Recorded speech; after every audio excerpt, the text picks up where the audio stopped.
Entonces aquí, listo.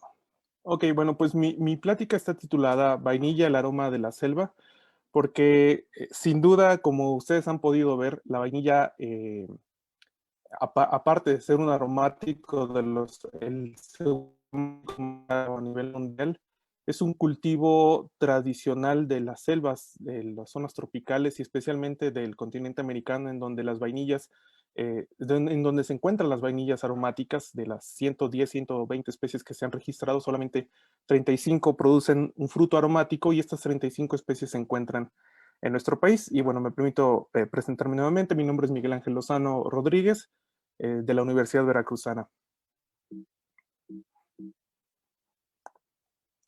Bueno, mi plática está estructurada en esta forma, una pequeña introducción y de ahí un montón de preguntas que han surgido a lo largo del corto tiempo que tengo trabajando con vainilla y que muchas veces estas preguntas se han compartido con otras personas, otros investigadores y colaboradores, y pensé en plasmarla de esta forma y al final hay las preguntas del millón que existen en torno a la vainilla. Y bueno, pues voy a comenzar. Bueno, como ustedes a lo mejor han escuchado a lo largo de las pláticas y de los seminarios, el seminario anterior y este que está presente, la vainilla forma parte de la familia de las orquídeas, la familia Orchidaceae, y en específico la vainilla se distribuye en todo el mundo. Este género se encuentra en todo el mundo, desde Asia, África, América, obviamente. Por ejemplo, aquí en la imagen estamos viendo del lado izquierdo a Vanilla siamensis, que se encuentra en Tailandia. En el centro, una de las representantes más bonitas del género en cuanto a la flor, que es Vanilla madagascariensis, en el continente africano. Realmente es impresionante la forma, el color de la flor. Y del lado derecho no nos quedamos atrás acá en México con Vanilla, bueno, y no tanto en México, sino en el continente con Vanilla inodora, ¿no?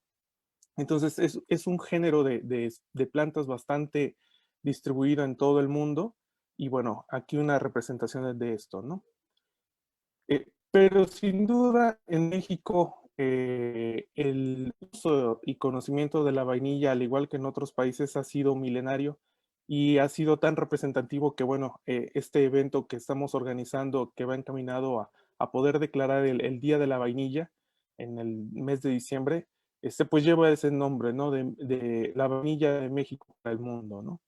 Entonces, en la cultura mexicana existe una gran historia acerca del uso de la vainilla.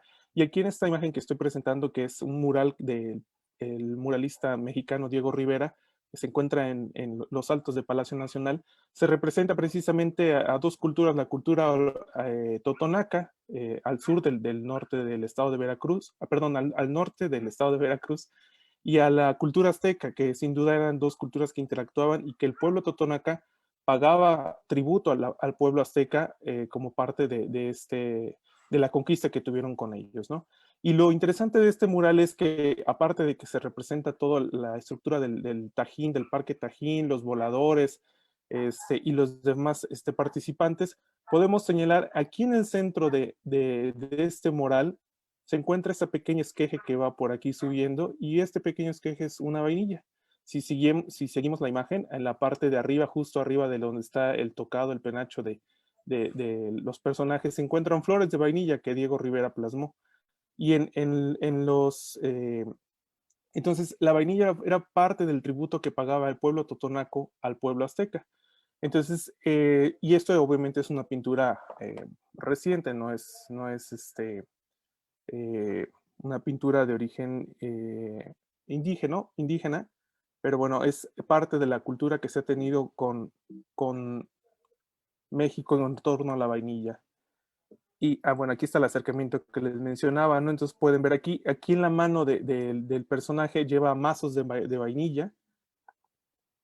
Y bueno, aparte de uno de los registros, el primer registro que se hizo tras la conquista de una orquídea y en específico de la vainilla fue precisamente en el Códice Cruz Badiano alrededor del año de 1553, cuando se realiza todo un registro de la flora y productos que se utilizaban como medicina por parte del pueblo mexicano. este es el primer registro que se tiene de una orquídea y de una vainilla, que es exactamente este. Y en el nombre en náhuatl de la vainilla es Tlilxóchitl. Como bien saben muchas personas aquí en México, la palabra Xochitl significa flor, y el tlil, el prefijo tlil, significa negro o muy negro. Lo curioso aquí que dices, bueno, pero ¿cómo Xochitl, que es una flor, y el negro, entra uno como en confusión de por qué una flor negra, cuando en realidad hemos visto en las presentaciones anteriores que la flor de la vainilla es verde. Entonces es como de las preguntas que surgen de, bueno, ¿y por qué Tlilxóchitl? Aquí estamos viendo la representación del Códice Cruz-Badiano, donde se marca el Tlilxóchitl, que era precisamente parte de los ingredientes que se utilizaban para la preparación del chocolate. Y en este otro, que es ya una imagen más reciente de los años 80, vemos una estampa postal de una vainilla, ¿no? Y dice aquí Tlilxóchitl, Vanilla planifolia, vainilla. Entonces es como que, bueno, ¿y entonces dónde queda esa flor negra, que se manejaba antes de la llegada de los españoles y que el pueblo mexicano conocía, utilizaba a lo largo de mucho tiempo, ¿no? Era moneda, era un producto que valía su peso en oro, ¿no? Entonces, ¿cuál es la relación realmente que existe entre ese Tlilxóchitl y la flor, que realmente estamos viendo que la flor es verde, amarilla, y no tiene nada que ver con el color negro? Y bueno, para esto, para poder explicar y abundar un poco más al respecto, les pregunto, digo que está mi presentación llena de preguntas, les digo, bueno, ¿cómo identificamos una flor? De la manera más sencilla, pues bueno, tenemos tal vez en mente que una flor es algo que tiene pétalos, que tiene un aroma, que podemos oler y que crece de una planta y que tiene hojas y demás, ¿no? Es como que lo más fácil para poder identificar una flor. Entonces, si nos olvidamos de todas las características botánicas, taxonómicas y todo lo demás, y pensamos que, bueno, pues la forma más fácil en la que una persona identifica una flor es esto, que tiene pétalos, un aroma, está en una planta y demás. Entonces, pensemos un poco como nuestros antepasados, en los que también pensaban de una forma más simple. Y comparando con esto a la actualidad, bueno, en la actualidad tenemos muchos representantes de flores que conocemos como flores, pero que realmente no son flores. O sea, lo que estamos viendo aquí, un anturio, eso que usualmente llamamos flor, no es una flor. Realmente las flores se encuentran aquí en esta estructura que se llama espádice, y esos puntitos pequeñitos son las flores verdaderas del anturio, ¿no? Acá un árbol de flores muy conocidas, le llaman chanacol, pseudobombax, en donde pues podríamos pensar que la flor es esto, ¿no? Y realmente esto no es la flor, estos son los estambres de la flor, no son una parte de la flor. Y otro representante muy típico en que pensamos, una flor de girasol, ¿no? Pero realmente esto no es la flor, las flores verdaderas se encuentran en el centro del girasol, ¿no? Que van a producir un fruto, que es la semilla de girasol y lo que comemos, ¿no? Entonces, si nos damos cuenta, eh, ha existido mucha confusión o por usos y costumbres de llamar flor a algo que realmente no es una flor, ¿no? Es algo más, una estructura más compuesta y demás, ¿no? Entonces, aquí tenemos, por ejemplo, otro representante, el floripondio, o Brugmansia, del género Brugmansia, y vemos que son flores pendulares que cuelgan, y si apreciamos la estructura de por dónde proviene la flor, aquí están los botones y las estructuras de donde provienen los pétalos, parecen unas vainas, ¿no? Recordemos que el nombre de vainilla es porque tiene semejanza a una vaina. Entonces, bueno, pues aquí pues podríamos decir, pues sí, esto es una flor, ¿no? Lo que está. Y si vemos acá del lado derecho, esta estructura que tenemos aquí, que precisamente es una vainilla, y vemos esto que es el fruto, que ahora conocemos como fruto, y lo comparamos con esto, pues dices, pues tampoco es así como que algo tan diferente, ¿no? Podríamos pensar que es un botón floral y que está guardando para poder exponer una flor. Entonces, si ahora tenemos esta otra perspectiva y que les digo que ya sabemos que esto es el fruto y que de manera natural es un fruto dehiscente que abre cuando madura, tras su madurez fisiológica, ahí cabe aclarar no la madurez de cultivo, sino no la madurez de cosecha, sino la madurez fisiológica de la planta. Cuando abre, expone las semillas que son de color negro. Entonces, si pensamos un poco más y relacionamos a la diapositiva anterior que pues se parece mucho como a un botón de una flor y, y vemos esto y tratamos de pensar de por qué o el origen del Tlilxóchitl o de ese nombre de flor negra y vemos la imagen que tenemos aquí del códice Cruz, precisamente esto que estamos viendo es el Tlilxóchitl, pues entonces realmente lo que hace relación el nombre de Tlilxóchitl no es a una flor, sino al fruto, que son frutos aromáticos que se encuentran en una planta y que al abrir parecen pétalos de una flor y pues obviamente como podemos apreciar son de color negro, ¿no? Entonces el Tlilxóchitl, aunque el nombre náhuatl incluye la palabra xochitl, que es flor, no hace referencia a las flores de la vainilla, sino a los frutos de la vainilla que de manera natural abren, se exponen y al encontrarlos en la selva, pues parecieran una flor porque tienen un aroma, que tienen pétalos y que se encuentran en una planta, ¿no? Entonces, cuando llegamos a las zonas donde viven las plantas silvestres de la vainilla y encontramos esto, que es el hábitat natural de la vainilla, pues realmente es muy difícil encontrar las plantas como tal a simple vista. Sin embargo, los que hemos tenido la fortuna de poder visitar y conocer el hábitat natural de las vainillas, la forma en la que encontramos una vainilla es precisamente por el aroma. Llegamos y lo que impresiona más es ese aroma tan fuerte que lleva el viento y que el olfato nos guía hasta donde se encuentran las plantas y los frutos que están ahí.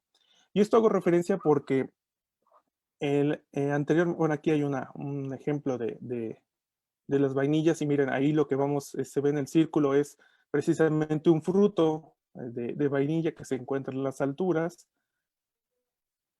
Y aquí, bueno, otros frutos que les digo, de manera natural, al madurar, abren y exponen las semillas de color negro. Y si pensamos un poco de cómo llegaban y el pueblo totonaco en estas zonas del norte del estado de Veracruz que recolectaba la vainilla, pues esta era la forma en la que encontraba los frutos, porque antes de la llegada de los españoles no se cultivaba vainilla. Toda la vainilla que se pagaba como parte del tributo se recolectaba de manera natural en la selva. O sea que las personas iban a la selva, la encontraban con el aroma y recolectaban los frutos y los llevaban al pueblo azteca, ¿sí? Antes les digo, antes de la llegada de los españoles no se cultivaba, sino que se recolectaba de manera natural este producto. Entonces, para poder ser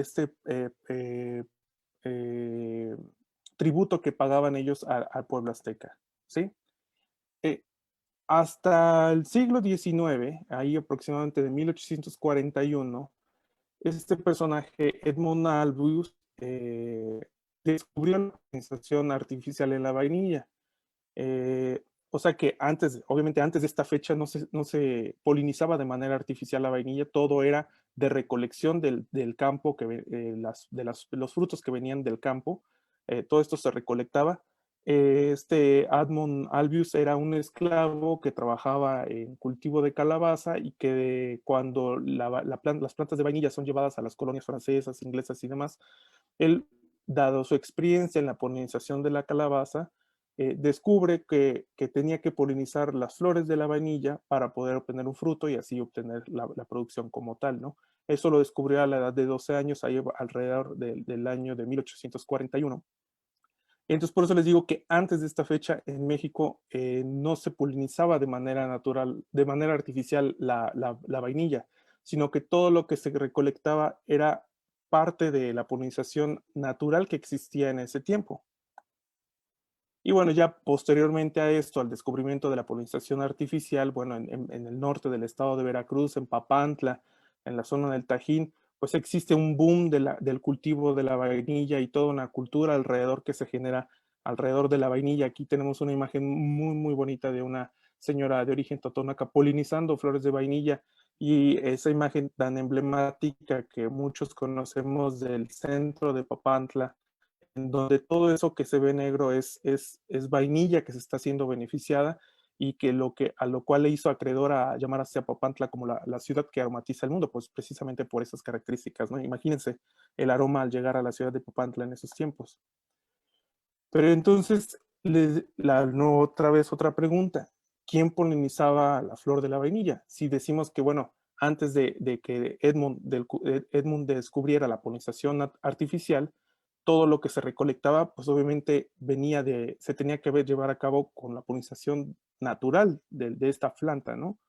Eh, Recordemos que en el caso de la vainilla es una flor que tiene una estructura específica que se llama, ay, ya se me fue el nombre, rostelo, que impide que se lleve a cabo la autopolinización de las flores, ¿no? Entonces la autopolinización en Vanilla planifolia es realmente algo muy poco probable que se dé. Entonces, antes del descubrimiento de la polinización de la vainilla, de la polinización artificial de la vainilla, todo lo que se recolectaba de las selvas en el sur del estado y en México como tal, era precisamente de polinización natural de la vainilla. Pero entonces, ¿qué ha pasado desde ese entonces, desde que se descubre la polinización artificial hasta el momento? Porque sabemos que la vainilla es de las especies más caras precisamente por toda la mano de obra que implica durante la temporada de floración de la vainilla, estar polinizando cada una de las flores día tras día, de 6 de la mañana a 12 del día, porque si no la polinizamos en ese tiempo, perdemos la flor y una flor sin polinizar va a significar un fruto menos, ¿no? Entonces, ¿quién polinizaba esas flores antes? Y bueno, les digo, ¿dónde vive la vainilla? Pues vive en las selvas. La planta de la vainilla silvestre vive en las selvas tropicales, de árboles y arbustos y demás. Aquí tenemos otra imagen de una panorámica del hábitat donde podemos encontrar poblaciones silvestres de vainilla y pues realmente no es que esté rota la pantalla, sino que son puras enredaderas que están ahí conviviendo y pues si tenemos detalle, pues no vamos a poder apreciar una planta de vainilla como tal. Ese es en lo que se ve el paisaje de la vainilla, ¿no? Sin embargo, si ya ponemos un poco más de atención, bueno, aquí en esta imagen del lado izquierdo tenemos aráceas, un árbol y aráceas cubierto de aráceas, y aquí en el medio se ve una pequeña plantita que va creciendo.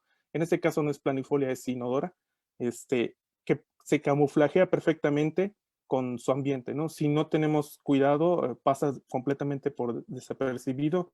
O sea, son plantas que están muy adaptadas a camuflajearse para evitar ser atacadas por alguna plaga y demás, ¿no?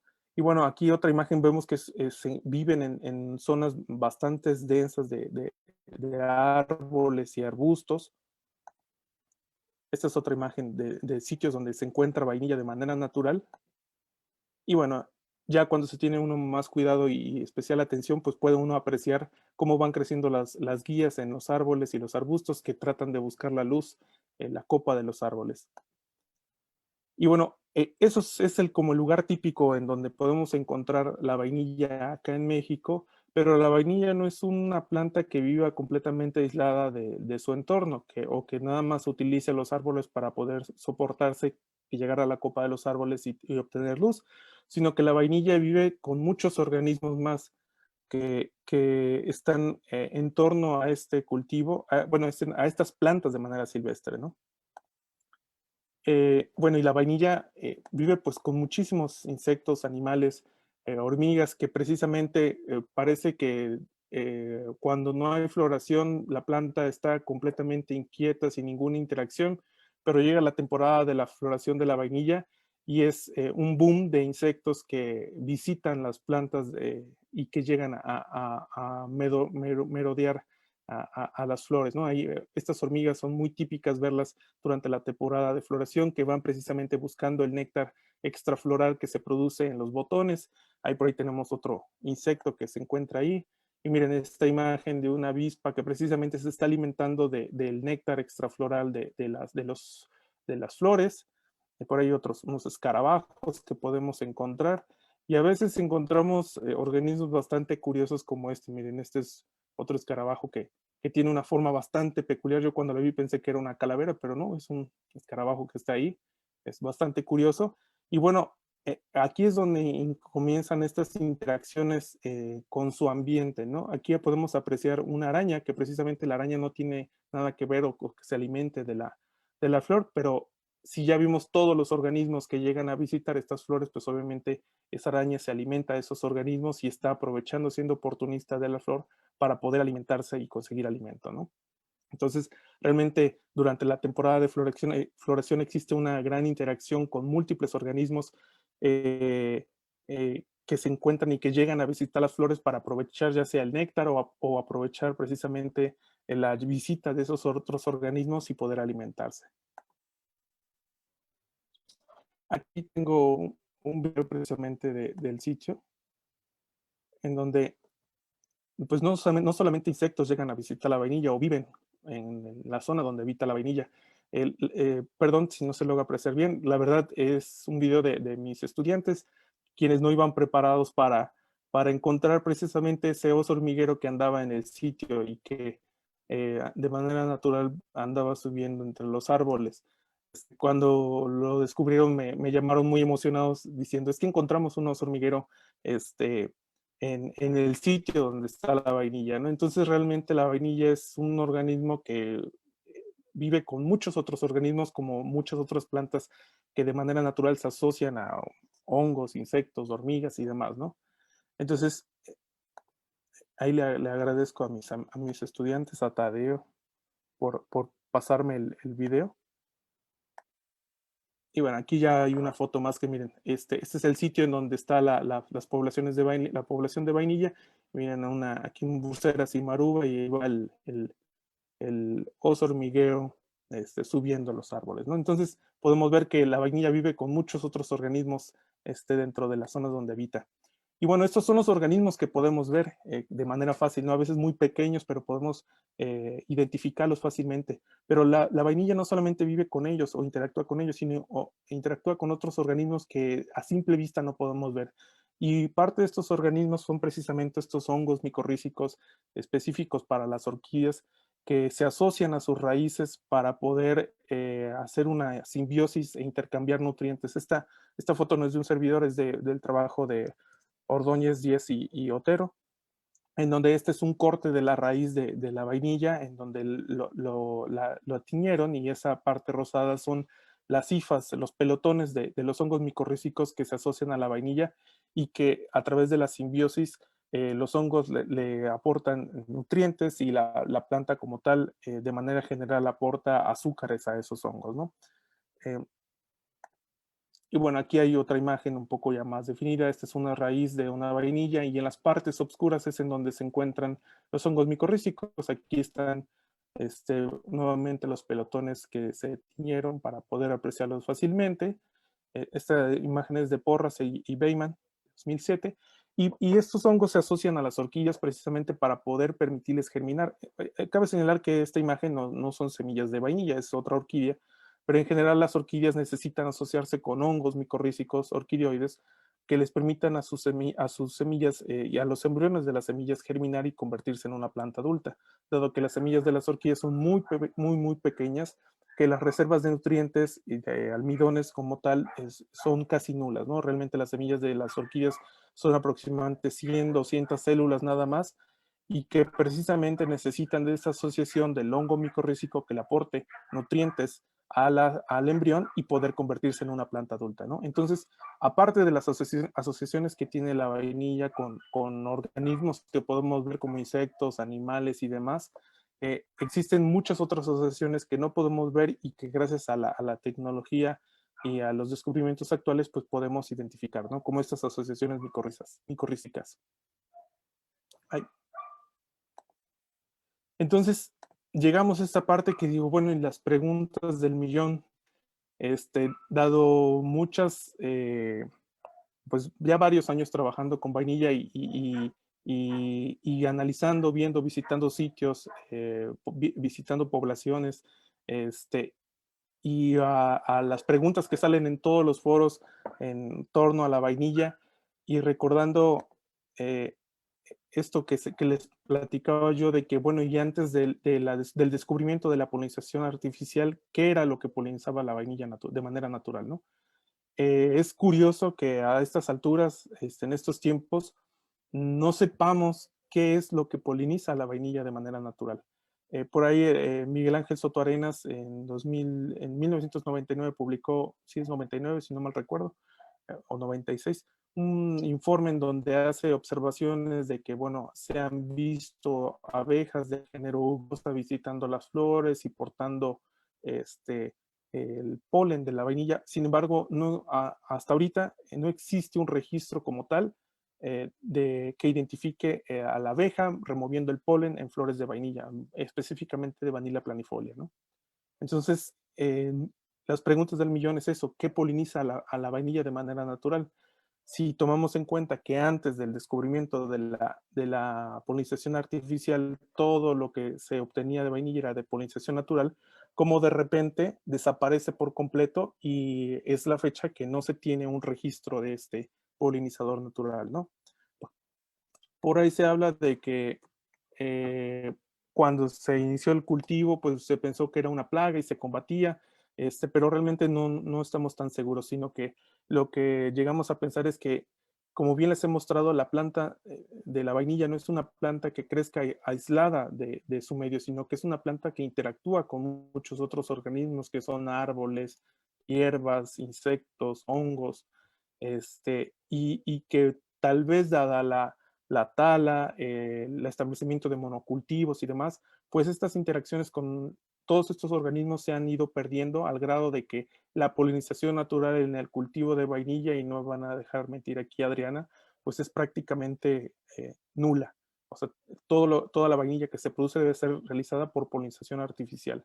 Entonces, ¿cómo pasamos de antes del descubrimiento de la polinización artificial a producir vainilla que era polinizada de manera natural a vainilla que necesita exclusivamente de la mano del hombre para poder generar un fruto, ¿no? Y la otra pregunta del millón es, ¿qué dispersa a las semillas de la vainilla, ¿no? De manera natural, las semillas de la vainilla se encuentran adheridas al fruto, tienen una sustancia pegajosa, no son como las demás semillas de las orquídeas que al abrirse el fruto vuelan con el aire. Las semillas de la vainilla se quedan adheridas al fruto. Entonces se ha lanzado diferentes hipótesis en las cuales se cree que hay algo que dispersa las semillas de manera natural, ¿no?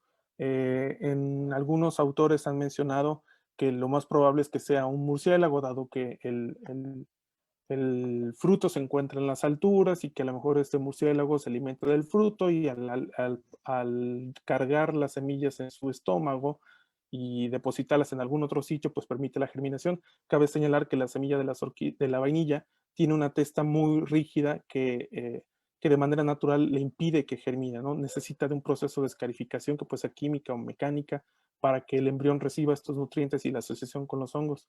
Entonces, se cree que puede ser un murciélago lo que dispersa las vainillas. Sin embargo, hasta ahorita no hay ningún registro de esto. También se ha mencionado que por ahí puede ser un ratón arborícola. Este, pido disculpas si no es un ratón arborícola el que estoy proyectando, todos mis amigos mastodólogos, no es mi área de expertise, pero para representar lo que se comenta que puede ser un ratón arborícola que consume los frutos y que puede dispersarlos, ¿no? Por ahí en Costa Rica se están realizando algunos estudios y se ha demostrado que en otra especie que es Vanilla pompona es un roedor precisamente lo que come los frutos de Vanilla pompona. Pero en Vanilla planifolia no hay nada, no hay ningún registro, absolutamente nada. Y si tomamos en cuenta que Vanilla planifolia es la especie que se ha cultivado desde hace más de 300 años, pues entonces es como que muy curioso que durante todo este tiempo no se tenga información sobre cuestiones tan básicas de la ecología de esta planta, ¿no? Pero bueno, sin duda alguna, la observación y la paciencia muchas veces rinde frutos. Y bueno, no queda más que seguir observando y observando y observando y seguir preguntándonos qué es lo que poliniza la vainilla, qué es lo que dispersa la vainilla. Y bueno, aquí una imagen no es tanto para promocionar la selfie de un servidor, sino que tras horas y horas de observación, por ahí se logra apreciar un visitante curioso, muy interesado en las flores de la vainilla y que esperemos pronto seguir registrando y poder compartirles y resolver esa duda tan de tantos años y que se ha plasmado tanto a nivel, a nivel agrícola con los productores como a nivel científico de qué es lo que lo que poliniza la vainilla, ¿no? Eh, y bueno, y sin duda alguna, aunque no sabemos a ciencia cierta quién es el dispersor de la vainilla de manera natural, lo que sí estamos seguros es que nosotros, la mano humana, ha sido el mayor dispersor de Vanilla planifolia porque la ha llevado a casi todo el mundo, ¿no? Y aquí en esta imagen es la mano de un servidor en donde pueden apreciar cómo se adhieren las semillas de planifolia a la mano de manera muy sencilla, ¿no? Con el simple hecho de tocar el fruto se adhieren las semillas que precisamente buscan esta estrategia de ser esparcidas en el espacio, en la selva. Y bueno, ya a manera de conclusión, sin duda la vainilla es un cultivo muy social, ¿no? Y esto es muy importante porque tenemos que pensar y analizar cómo es que vive la vainilla y conocer qué interacciones tiene la planta de la vainilla de manera natural para poder emitir recomendaciones puntuales sobre el cultivo. Porque si todavía no terminamos de entender cómo es que vive la vainilla de manera natural y todas estas interacciones, pues muchas veces en el cultivo vamos a cometer pues errores que tal vez los pudiéramos haber solucionado con el simple hecho de observar cómo es que viven. Lamentablemente, actualmente las poblaciones silvestres de Vanilla planifolia están muy amenazadas. Se cree que solamente existen 35 ejemplares silvestres en todo el mundo y obviamente la mayoría en México, otros en Centroamérica y demás, que nos impiden seguir estudiando estas interacciones ecológicas, ¿no? Afortunadamente existen espacios que se han conservado y que mantienen características que permiten que los organismos lleven a cabo sus interacciones ecológicas y que nos pueden dar recomendaciones para cómo cultivar mejor la vainilla, ¿no? Y yo creo que no sería el único en este grupo pensando de que qué bueno sería cultivar vainilla en la cual no tengamos que polinizar la flor, sino que el polinizador natural haga todo el trabajo que lleva haciendo desde hace miles de años, ¿no? Y quién es el que hace el mejor trabajo de polinización, el polinizador. Pero bueno, si seguimos talando, deforestando, estableciendo monocultivos, pues rara vez vamos a poder conocer y observar estos puntos, ¿no? Y bueno, igual le digo, a maneras de conclusiones, la vainilla de manera natural se asocia a múltiples organismos, hierbas, árboles, insectos, hongos, mamíferos, etcétera. El cultivo de la vainilla requiere de la vegetación para poder llevar a cabo sus interacciones ecológicas. A veces pensamos que es un cultivo más, pero no, es una planta que vive en la selva y que se relaciona con muchos otros organismos que son árboles, que son aves, que son insectos y demás, ¿no? Y entre más vegetación, mayor diversidad de organismos que conocemos, ¿no? Y sin duda la palabra vainilla es igual a la palabra policultivo, es un policultivo que se puede asociar con muchos otros cultivos, ya sean ornamentales, frutales y demás, y que le pueden permitir establecer eh, características ecológicas muy semejantes a las que se viven de manera natural en las zonas donde de manera silvestre. Y obviamente entre más especies que se cultiven, mayores interacciones y pues mayor diversidad. Y bueno, por mi parte sería todo. Aquí los dejo con una imagen bastante curiosa porque de manera tradicional se cree que la vainilla se cultiva en zonas tropicales cálidas, que no pasa de más de 900 metros, pero bueno, el cambio climático ha modificado estas cuestiones de cultivo y bueno, si conocen por ahí las plantas que están viendo, pues es una planta de vainilla y lo que está junto de la planta de vainilla, pues es una planta de café y café cultivado a más de 1000 metros de altura, ¿no? Entonces, y las dos están floreciendo y al mismo tiempo. Entonces, es prueba de que existe la posibilidad de poder establecer policultivos que se asocien, que tengan rendimientos para los productores de una u otra forma y que no fomenten la deforestación ni el establecimiento de monocultivos, ¿no? De asociaciones que permitan a la vainilla recuperar esas asociaciones naturales con insectos, hongos y demás organismos, ¿no? Entonces, pues por mi parte sería todo.